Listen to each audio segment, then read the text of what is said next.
दोस्तों, हाल ही में पूरा YouTube एक मूवी की बात किए जा रहा है और उसे सभी लोग दृश्यम और महाराजा मूवी से कंपेयर किए जा रहे हैं। अब मलयालम सिनेमा है तो हल्ला तो होगा ही, उनके कंटेंट का कोई जवाब नहीं। मूवी का नाम आपको पिंड कमेंट में मिल जाएगा। बाकी इसकी रेटिंग है 8.2। और हाँ, शुरू में मूवी को आम मूवी मत समझ लेना। जैसे दृश्यम में हुआ था ठीक वैसे ही ये मूवी धीरे धीरे आपके दिमाग के ताले खोल देगी। और हाँ, इसे 1.25 स्पीड पर देखना ताकि अच्छा यूजर एक्सपीरियंस मिल सके। तो चलिए अब बिना देरी किए शुरू करते हैं आज की ये एक्सप्लेनेशन। तो कहानी की शुरुआत पुरुक्कायम नाम के एक छोटे से गांव से होती है, जहां अचानक एक लैंडस्लाइडिंग की वजह से कीचड़ और मिट्टी के अंदर कई लोग दब जाते हैं। और इसकी खबर जब रेस्क्यू टीम को पता चलती है तो वो फौरन वहां पहुंचकर दबे हुए लोगों को बाहर निकालने की कोशिश करती है। इसी बीच गांव वाले भी उनका साथ देते हैं, लेकिन हम देखते हैं कि उस लैंडस्लाइडिंग में कई लोग मर जाते हैं और कई जख्मी हो जाते हैं।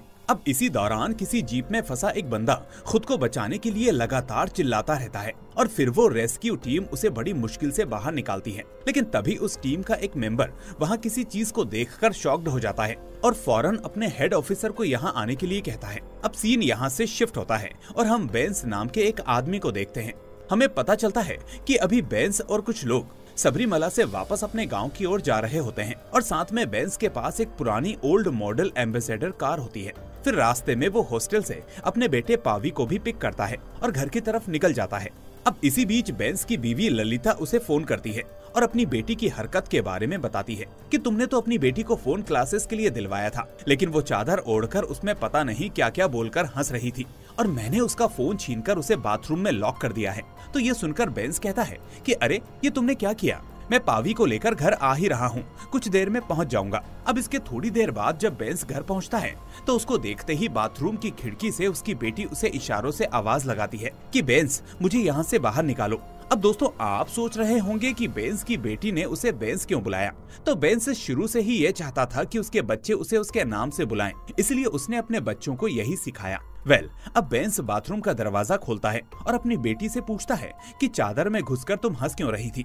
तो बेटी जवाब देती है कि अरे बेंस, तुम भी ना माँ की बातों पर यकीन करने लगे, वो तो क्रिंजी टाइप है, ऐसा कुछ भी नहीं हुआ, वो बस ऐसे ही फालतू की बातें कर रही है। इसके बाद बेंस किचन में जाता है जहाँ ललिता उसे डांटती है कि तुम ही अपनी बेटी को बिगाड़ रहे हो, क्या तुमने एक बार भी पूछा कि वो फोन पर किससे बात कर रही थी। तो बेंस कहता है कि अरे ललिता, गुस्सा थूक दो, मैंने उससे पूछ लिया, वो अपनी पढ़ाई ही कर रही थी, चलो अब बाहर चलकर खाना खाते हैं। फिर थोड़ी देर बाद हम देखते हैं कि पूरा परिवार घर के बाहर बैठकर खाना खाता है, जबकि मुझे लगा था कि ये लोग होटल जाने वाले हैं। दोस्तों, अभी जो सीन चल रहे हैं उनसे इस मूवी को हल्के में नहीं लेना, क्योंकि इस हर एक सीन का आगे बहुत बड़ा डीप मीनिंग हमें देखने को मिलेगा।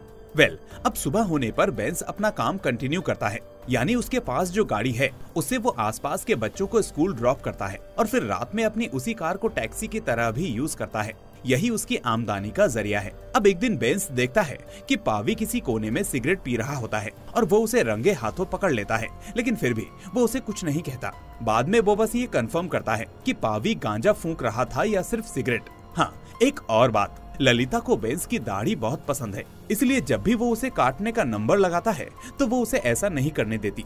तो इस तरह इन लोगों की आम जिंदगी हंसी खुशी चलती रहती है। फिर एक दिन हम देखते हैं कि चेन्नई से बेंस का मास्टर फोन करता है और उसका हालचाल पूछता है। दरअसल कई साल पहले बेंस स्टंटमैन था और कई फिल्मों में काम कर चुका था और इसी मास्टर के पास कई लोगों के साथ साथ उसने भी ट्रेनिंग ली होती है, इसलिए उसके स्टूडेंट्स वक्त वक्त पर उससे मिलने और देखने आते जाते रहते हैं। अब हुआ ये था कि ऐसा ही एक स्टूडेंट जिसका नाम इल्वराज था, वो मास्टर के पास आया होता है कि तभी वो बेंस को फोन मिला देता है, जिसके बाद मास्टर और बेंस के बीच में बातचीत शुरू हो जाती है। फिर बातों ही बातों में बेंस कहता है कि अरे सर, मुझे टाइम नहीं मिला, मैं जल्दी ही आपके पास आऊंगा। इसी बीच पावी अपने दोस्तों के साथ बेंस के पास आता है और पावी की बात करें तो वो अभी एक इंजीनियरिंग कॉलेज में पढ़ाई करता है और फिलहाल छुट्टी होने की वजह से वो दोस्तों के साथ अपने गांव आया होता है। अब यहाँ पावी का एक फ्रेंड बेंस की गाड़ी की तारीफ करने लगता है और फिर घर आने के बाद बेंस अपने मूवी स्टंट्स और रजनीकांत और मम्मूटी के साथ काम करने के किस्से पावी के दोस्तों को बताने लगता है।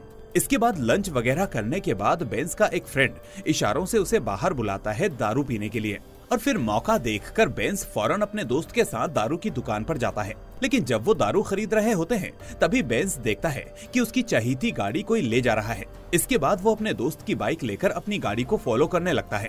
जबकि दूसरी तरफ हम देखते हैं कि पावी का वही फ्रेंड जो कार का दीवाना था, वो उसे ड्राइविंग करने के लिए ले आया था और उसने पावी से वादा किया था कि वो बस गेट तक ही ड्राइव करेगा, फिर वापस आ जाएगा। लेकिन अब ये गाड़ी उससे रुकती ही नहीं, क्योंकि उस गाड़ी के ब्रेक कहाँ हैं, गियर कहाँ हैं, ये सब उसे समझ में ही नहीं आता। अब पावी और उसके दोस्त गाड़ी में चीखते चिल्लाते रहते हैं, जबकि पावी कहता है कि एक्सीडेंट से बच भी गए तो अब बेंस ही हमें मार देगा। खैर, अब फाइनली बहुत मुश्किल से वो गाड़ी रुकती है, जिसके बाद बेंस पावी को एक जोरदार थप्पड़ जड़ देता है, क्योंकि वो अपनी गाड़ी से बहुत प्यार करता था और किसी को भी ड्राइव नहीं करने देता था। इसके बाद शाम को बेंस गाड़ी लेकर मनियन नाम के एक मैकेनिक के पास जाता है, क्योंकि सुबह गाड़ी में थोड़ा सा डैमेज हो गया था। लेकिन तभी उसका एक फ्रेंड उससे कहता है कि तुम्हें पावी को थप्पड़ मारना नहीं चाहिए था, बच्चे थोड़ा बहुत तो शरारत करते ही हैं, और वैसे भी उसे नहीं पता था कि ऐसा हो जाएगा। तो बेंस कहता है कि अरे यार, मैंने कंट्रोल खो दिया, और फिर यही सोचकर वो पावी को कॉल्स करता है। लेकिन जब वो कॉल पिक नहीं करता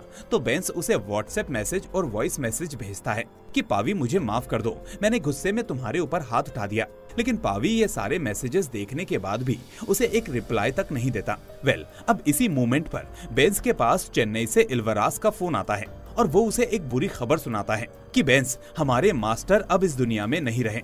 जिसे सुनकर बेंस के होश उड़ जाते हैं। दरअसल बेंस ने अपनी जिंदगी में जो कुछ सीखा था वो सब मास्टर ने ही सिखाया था, इसलिए बेंस फौरन सारे काम छोड़कर चेन्नई निकलने की तैयारी करने लगता है। अब ललिता उससे कहती है कि मैं भी तुम्हारे साथ आऊंगी, क्योंकि वो भी मास्टर के काफी करीब थी। लेकिन बेंस उससे मना कर देता है, और क्यों मना करता है ये हमें बाद में पता चलेगा। खैर, अब चेन्नई जाते वक्त बेंस अपने मास्टर के साथ बिताए पलों को याद करने लगता है और वहां पहुंचकर मास्टर को आखिरी बार देखते हुए फूट फूट कर रोने लगता है। और इसके बाद सभी लोग मिलकर मास्टर का अंतिम संस्कार भी कर देते हैं। इसके बाद हम देखते हैं कि जब बेंस वापस अपने गांव पहुंचता है तो कुटेचन नाम का एक बंदा रेलवे स्टेशन से उसे पिक करने आता है। दरअसल कुटेचन उस दुकान का मालिक था जिसमें मनियन काम करता है। लेकिन अब बेंस रास्ते में उससे अपनी गाड़ी के बारे में पूछता है कि हेडलाइट्स वगैरह सेट हो गए या नहीं। लेकिन कुटेचन उसको जवाब दिए बिना सिर्फ मास्टर के बारे में ही पूछता रहता है कि आखिर तुम्हारे मास्टर को क्या हुआ था। तो बेंस कहता है कि अरे, कोविड के बाद से मास्टर का शुगर लेवल बढ़ गया था, ऊपर से वो अकेले रहते थे, कभी कभार ही हम उन्हें देखने जाते थे, शायद उनकी जिंदगी इतनी ही थी। अब इन्हीं बातों के बीच कुटेचन बेंस को घर ले जाने की बजाय पुलिस स्टेशन की ओर ले जाता है, जहां शाहजी नाम का एक आदमी जो बेंस के गांव से ही होता है वो भी मौजूद होता है। अब बेंस पुलिस स्टेशन में कुछ देखकर अचानक से शॉक्ड हो जाता है और अंदर जाने की कोशिश करने लगता है। लेकिन शाहजी उसे रोक लेता है कि नहीं बेंस, हम इस मामले को संभाल लेंगे, तुम खुद पर काबू रखो। इसी बीच हम स्टेशन में बेनी नाम के एक पुलिस वाले को देखते हैं। खैर, अब कुटेचन और शाहजी बेनी के पास जाकर मदद मांगते हैं कि सर, आप ही हमारी मदद कर सकते हो। तो बेनी कहता है कि वो मेरी आंख पर मुक्का मारकर भाग गया, आखिर मैं उसे कैसे छोड़ दूं? ऊपर से तुम लोग मेरे पास मदद मांगने आए हो। फिर इस तरह हमारे सामने कुछ चीजें आने लगती हैं जो बेनी उन दोनों को बताने लगता है। तो हमें पता चलता है कि बेंस की गाड़ी जब कुटेचन के गैराज में रिपेयर के लिए गई थी तो मनियन उस गाड़ी से स्मगलिंग यानी गांजा वगैरह सप्लाई कर रहा था, और इसी बीच पुलिस ने मनियन को पकड़ लिया। लेकिन वो बेनी पर हमला करके गाड़ी छोड़कर भाग गया। अब बेंस को जब सारा मामला पता चलता है तो वो पुलिस वाले यानी बेनी से कहता है कि सर, वो बाहर खड़ी गाड़ी मेरी है और वो कल रात मैंने मनियन को रिपेयर करने के लिए दी थी, इसलिए आप मनियन को पकड़िए और मेरी गाड़ी को छोड़ दीजिए। तो ये सुनकर बेनी कहता है कि वो गाड़ी तो बहुत पुरानी है, आखिर तुम्हें किसने उसे चलाने का परमिट दिया, जरा कागज दिखाना। और उस मनियन पर कितने गांजा केसेस चल रहे हैं तुम्हें पता है? इसीलिए अब एक काम करो, जब वो दिखे तो मुझे फौरन बताना और अपनी गाड़ी आकर ले जाना। तो बेंस कहता है कि सर, मेरी गाड़ी वापस दे दो, मेरा इस मामले में कोई लेना देना नहीं है, और आप कहो तो मैं फाइन भी देने को तैयार हूँ। लेकिन बेनी उसकी नहीं मानता और उसे वहाँ से जाने के लिए कह देता है। इसी बीच हम कांस्टेबल सुधीश को देखते हैं जो बेनी से छुट्टी मांगते हुए कहता है कि सर, कल मेरी बहन की शादी है, इसलिए मुझे छुट्टी चाहिए। तो बेनी कहता है कि मेरे हाथ में कुछ नहीं है, जब इंस्पेक्टर साहब आ जाएं तो देखते हैं। इधर बेंस बाहर आकर अपनी गाड़ी को देखता है और इमोशनल हो जाता है। वहाँ वो गाड़ी पर लगे पत्तों को साफ करने लगता है और फिर पूरी रात पुलिस स्टेशन के बाहर बैठा रहता है ताकि जब सीआई या इंस्पेक्टर आए तो वो उनसे बात कर सके। अब उसी वक्त शाहजी वहाँ आता है और बेंस से कहता है कि वो मनियन अभी अभी बाइक लेकर अपने घर आया है, चलो उसे पकड़ते हैं। ये सुनकर बेंस और कुछ लोग मनियन के घर जाते हैं, लेकिन वो वहाँ नहीं होता।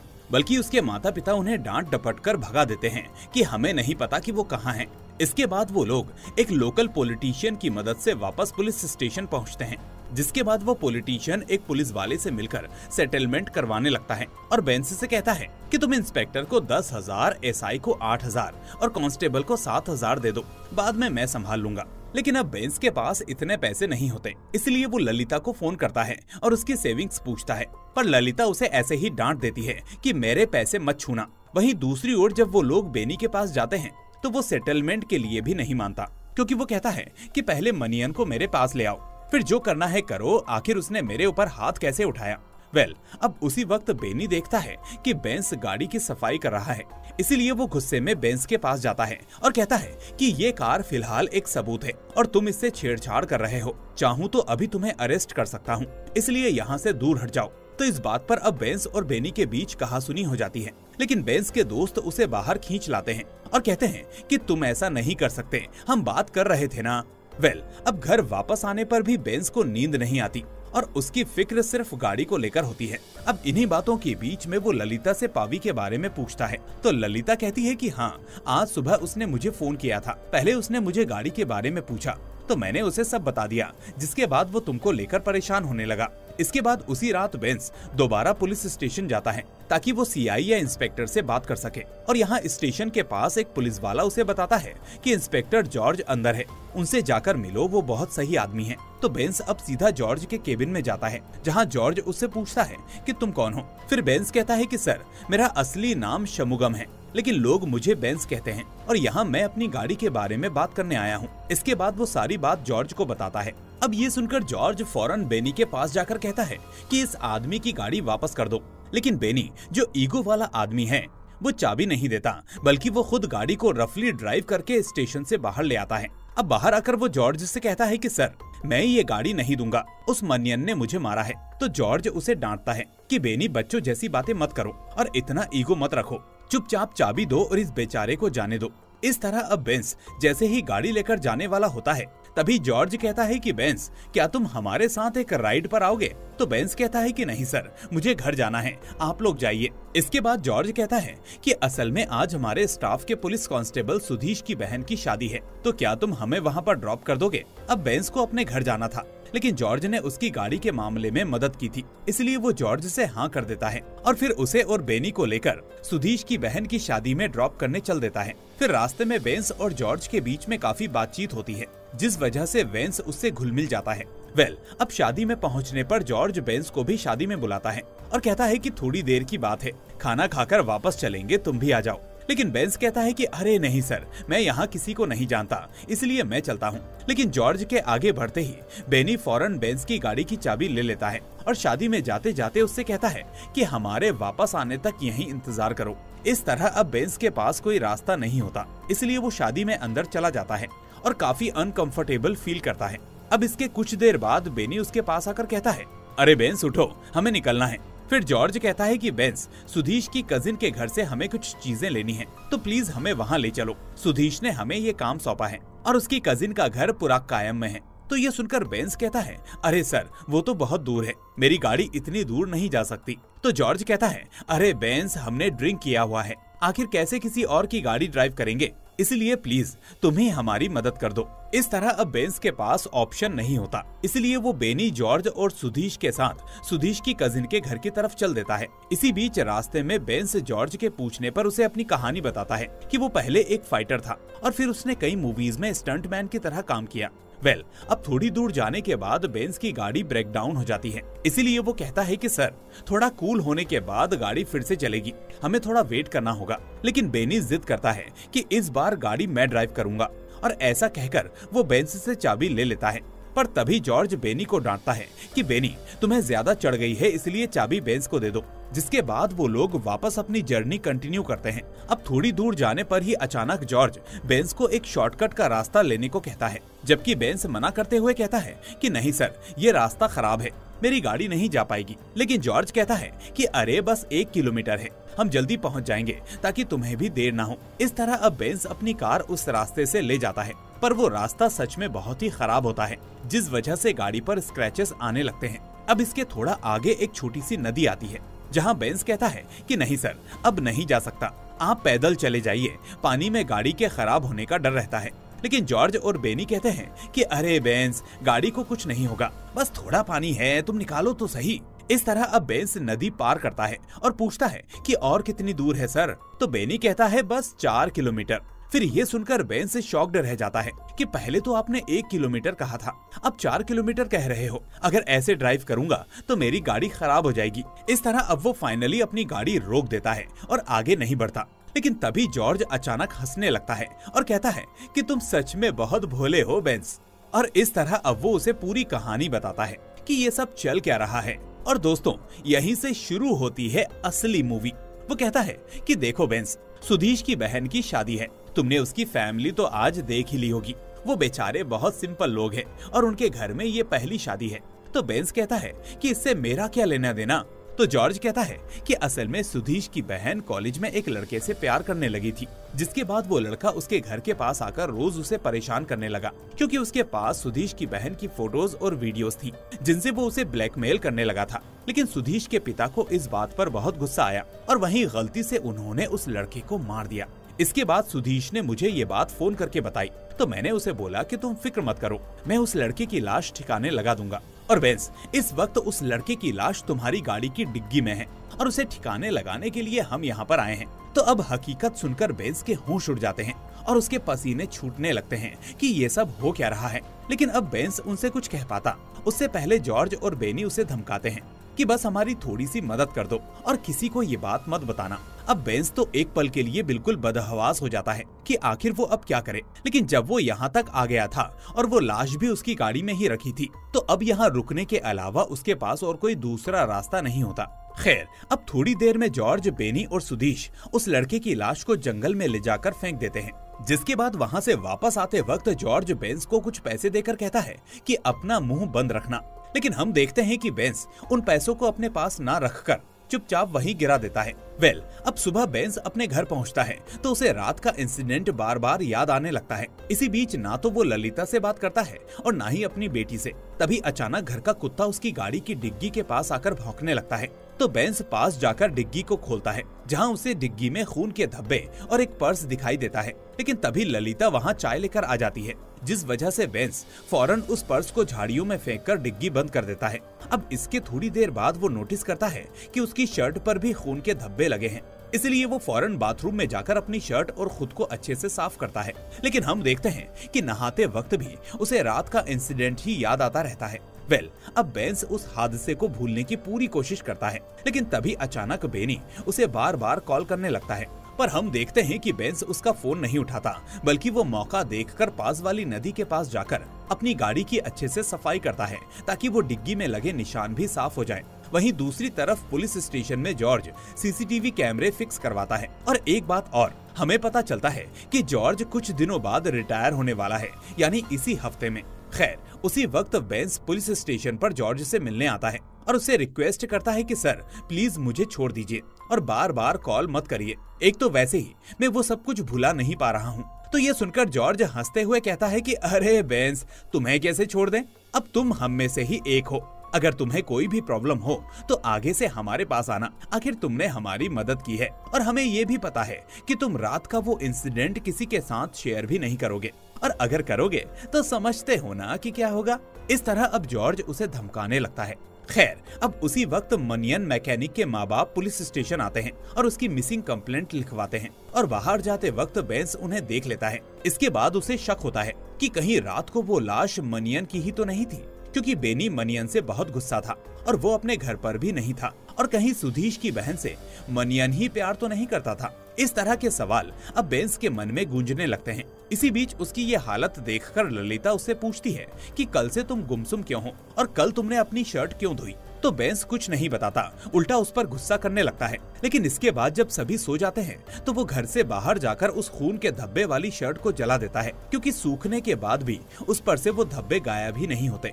खैर, अगले दिन हम देखते हैं कि वहाँ आसपास जोरदार बारिश शुरू हो जाती है। और बेंस पावी को लाने उसके हॉस्टल जाता है। लेकिन वहाँ उसे पता चलता है कि पावी तो पहले से ही घर चला गया, किसी हॉस्पिटल इमरजेंसी की बात कहकर। ये सुनते ही बेंस घबराकर फौरन पुलिस स्टेशन जाता है और जॉर्ज से मिलकर पावी की मिसिंग कंप्लेंट लिखवाता है। यहाँ जॉर्ज उससे कहता है कि आजकल के बच्चे ऐसे ही होते हैं बेंस, वो जरूर अपने दोस्तों के साथ कहीं गया होगा, 2-3 दिन में आ जाएगा, तुम फिक्र मत करो और तसल्ली के लिए कंप्लेंट लिख कर दे दो। इस तरह अब बेंस अपने बेटे पावी की मिसिंग कंप्लेंट वहाँ लिखवा देता है। लेकिन वहाँ से निकलते वक्त बेंस पुलिस स्टेशन के बाहर पावी की बाइक जैसी हूबहू बाइक खड़ी हुई देखता है। इसके बाद वो बेनी से कहता है कि सर, वो बाइक मेरे बेटे की बाइक जैसी लगती है, आपको वो कहाँ मिली और किसकी है? तो बेनी जवाब देता है कि बेंस, वो तो 3-4 महीने से यहीं पड़ी है, रोज यहाँ न जाने कितनी गाड़ियाँ आती हैं, लेकिन मैं तुम्हें जैसे ही कोई अपडेट मिलेगा तो बता दूंगा। पर इसी बीच बेनी की शक्ल के एक्सप्रेशंस को देखकर बेंस को शक हो जाता है कि वो उसे झूठ बोल रहा है। इसलिए घबराते हुए वो फौरन अपने घर भागता है और उस पर्स को ढूंढने लगता है जो उसने उस दिन ललिता के आने पर झाड़ियों में फेंक दिया था। अब फाइनली वो पर्स उसे मिल जाता है और उसे खोलते ही बेंस के होश उड़ जाते हैं, क्योंकि वो पर्स असल में पावी का होता है। इसका मतलब उस रात पुलिस वालों ने पावी को ही मारा था और जंगल में जाकर बेंस की मदद से फेंक दिया था। अब ये राज खुलते ही बेंस बाथरूम में जाकर फूट फूट कर रोने लगता है कि ये उससे क्या हो गया। तभी ललिता उसे बाहर से आवाज लगाने लगती है कि पावी आज आने वाला था, लेकिन वो कब से मेरा फोन पिक भी नहीं कर रहा, इसीलिए कल हम हॉस्टल चलेंगे। अब बेचारा बेंस समझ ही नहीं पाता कि ललिता को क्या जवाब दे, क्योंकि वो हॉस्टल जाकर वापस आ चुका था और उसका प्लान था कि वो पावी से मिलकर उससे माफी मांगेगा, क्योंकि उस दिन सिगरेट की वजह से उसने उस पर बहुत सख्ती कर दी थी और फिर उसे ललिता को सरप्राइज करने के लिए घर पर ले आएगा। लेकिन अब बेंस खुद को संभालता है और फौरन पुलिस स्टेशन में सुधीश के पास जाता है और पूछता है कि सच बताओ, उस रात तुमने किसको मारा? अब सुधीश उसे ढंग से जवाब नहीं देता और कहता है कि ये अनाप शनाप बातें मत करो और घर चले जाओ। और फिर हम देखते हैं कि इसके थोड़ी देर बाद ही पूरा कायम गांव में लैंडस्लाइडिंग होती है और कई लोग दब जाते हैं, जिसके बाद रेस्क्यू टीम लोगों को बचाने की कोशिश करती है। इसी दौरान एक जीप में कुछ लोग फंसे होते हैं और जब वो रेस्क्यू टीम उन्हें बाहर निकालती है तो एक बंदा वहाँ कुछ देखकर शॉक्ड रह जाता है। और दोस्तों, ये वही सीन है जो हमने मूवी की शुरुआत में देखा था। अब वो चीज कुछ और नहीं बल्कि एक थैले में बंद लाश होती है जिसे जॉर्ज और बेनी ने फेंका था। अब वो लैंडस्लाइडिंग की वजह से बहकर मिट्टी से बाहर आ गई थी। खैर, अब मीडिया वाले लैंडस्लाइडिंग की वजह से वहाँ मौजूद होते हैं, इसलिए वो इस खबर को ही कवर करने लगते हैं कि रेस्क्यू टीम ने एक थैले में लाश ढूंढी है। तो आखिर ये लाश किसकी है और यहाँ कैसे आई? अब यही न्यूज जॉर्ज और बेनी देखकर शॉक्ड रह जाते हैं। तभी बेनी उससे कहता है कि सर, अब तो लाश बाहर आ गई, मेरे तो हाथ पैर कांप रहे हैं, आगे क्या होगा? तो अब जॉर्ज बेनी को समझाता है कि पहले डेड बॉडी का पोस्टमार्टम होगा, फिर मिसिंग कंप्लेंट से मैच करेंगे, इसीलिए ये सब होने तक हमारे पास टाइम ही टाइम है, तो तुम फिक्र मत करो। वो कहता है कि फिर भी अगर कुछ पता चला तो हम यहाँ से भाग निकलेंगे या मैं कोई ना कोई रास्ता निकाल लूंगा, लेकिन तुम एक काम करो, सुधीश को कॉल लगाओ, हमें सेफ रहना होगा।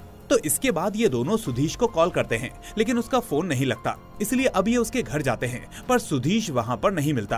और तभी उसी वक्त एक कांस्टेबल जॉर्ज को बताता है कि सर, उस लड़के का पोस्टमार्टम हो गया है, वो इसी गांव का लड़का है और उसकी मिसिंग कंप्लेंट हमारे ही थाने में लिखी गई थी। खैर, ये खबर सुनकर बेनी घबरा जाता है और कहता है कि चलो सर, भाग चलते हैं, वरना हम लोग तो गए, प्लीज जल्दी कुछ करो। तो इसके बाद जॉर्ज बेंस के घर पहुंचता है, लेकिन वो वहां पर नहीं होता, इसलिए अब वो कुटेचन से पूछता है कि बेंस कहां पर है। तो वो कहता है कि सर, वो यहाँ पर नहीं है, क्यों, क्या हुआ?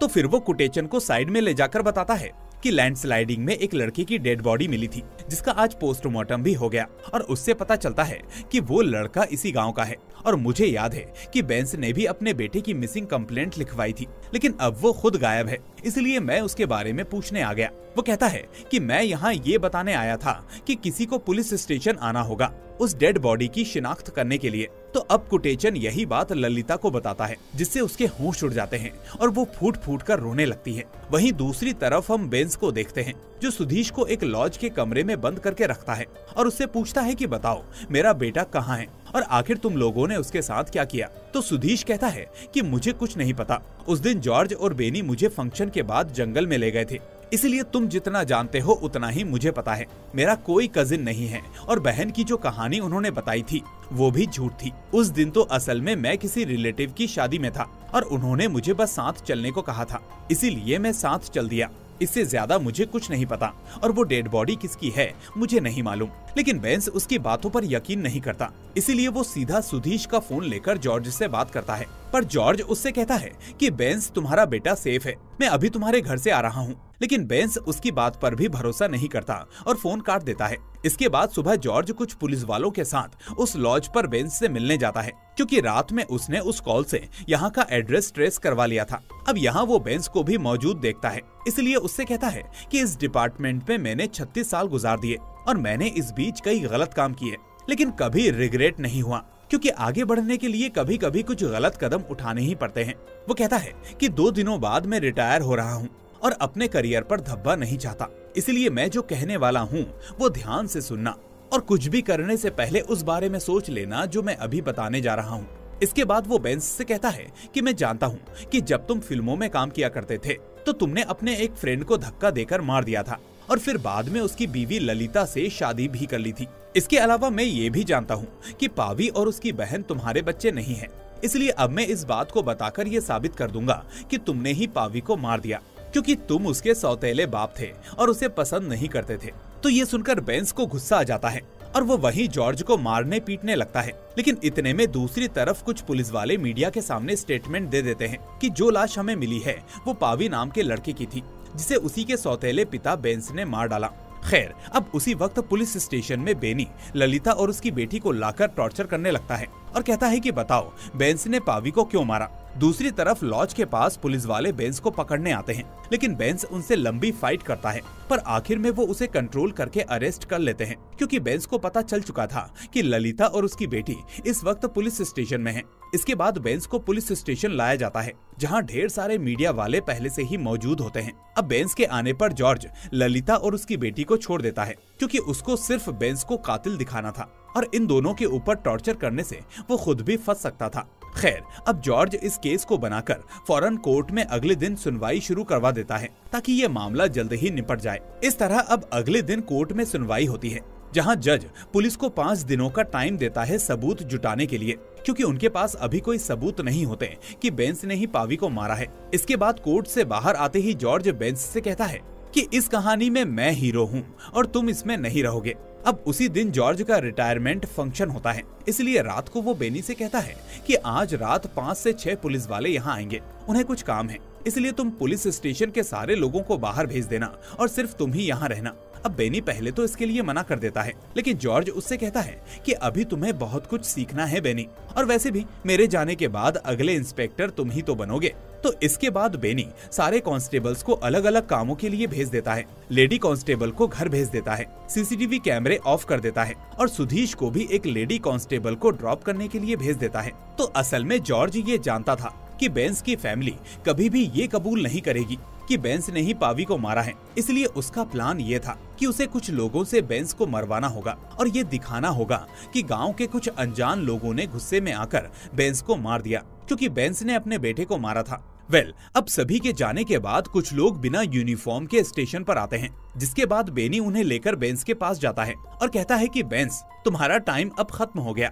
लेकिन यहाँ वो उसे मारने से पहले एक सच बताता है। वो कहता है कि दरअसल जब बेंस चेन्नई गया था अपने गुरु के अंतिम संस्कार में, तब बेनी ने पावी को गांजा के केस में अरेस्ट किया था, जिसके बाद जॉर्ज और बेनी ने उसे बहुत टॉर्चर किया और सिर पर वार करने से पावी मर गया। वो कहता है कि तुम्हारे बेटे के पास सच में गांजा मिला था और वो गांजे का काम करता था। ऐसा कहकर अब सभी बेंस को मारने की कोशिश करते हैं, लेकिन बेंस ऐसा होने नहीं देता। अब उसी वक्त सुधीश स्टेशन पर वापस आ जाता है, क्योंकि उसे कुछ गलत होने का शक था। अब वो देखता है कि बेंस बेनी को मारे जा रहा है, इसलिए वो उसे रोकने की कोशिश करता है, लेकिन बेंस उसे भी बांध देता है और इसके बाद बेनी को अपने साथ लेकर चला जाता है। अब सीन यहाँ से फ्लैशबैक में जाता है, जहाँ हम देखते हैं कि जब बेनी ने पावी को मारा था तो उसकी लाश ठिकाने लगाने के लिए उसने बेंस की गाड़ी की डिग्गी में उसे रख दिया था, इसलिए अब बेंस भी वही करता है और बेनी की लाश को डिग्गी में डाल देता है। अब ये बात जब जॉर्ज को पता चलती है तो वो पूरे गांव में नाकाबंदी करवा देता है,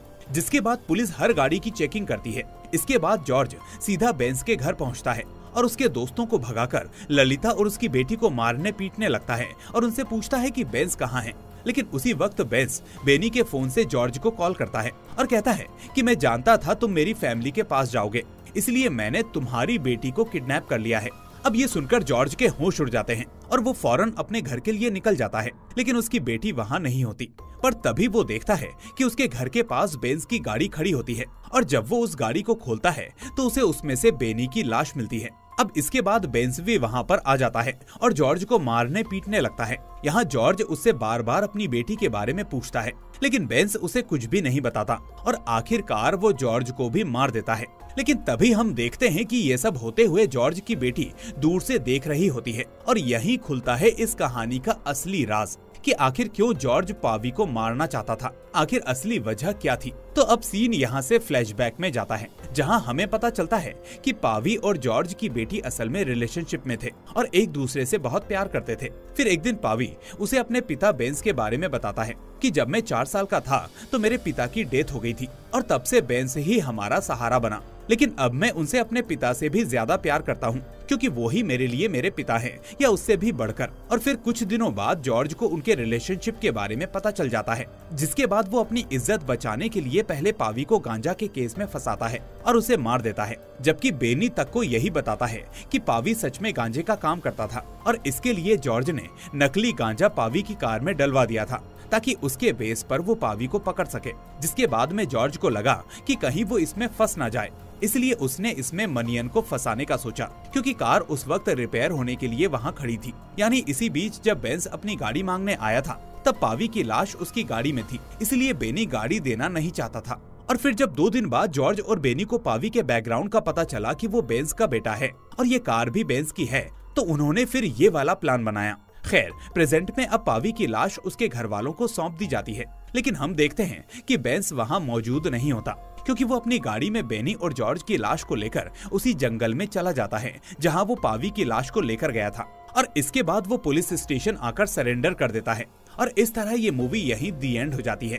लेकिन दोस्तों, इस पूरी कहानी में मुझे सिर्फ एक ही कंफ्यूजन रहा कि आखिर मनियन कहाँ चला गया, क्या वो किसी और काम की वजह से गायब हुआ था। खैर, ये मूवी आपको कैसी लगी मुझे कमेंट करके जरूर बताइए और इस वीडियो को लाइक करके अपने दोस्तों के साथ शेयर जरूर कर दीजिए। अगर नए हैं तो चैनल को सब्सक्राइब करके नोटिफिकेशन बेल को भी दबा दीजिए ताकि कोई भी वीडियो आपसे मिस ना हो। अब मैं मिलूंगा आपसे अगली ऐसी ही वीडियो में। Till then take care and thanks for watching.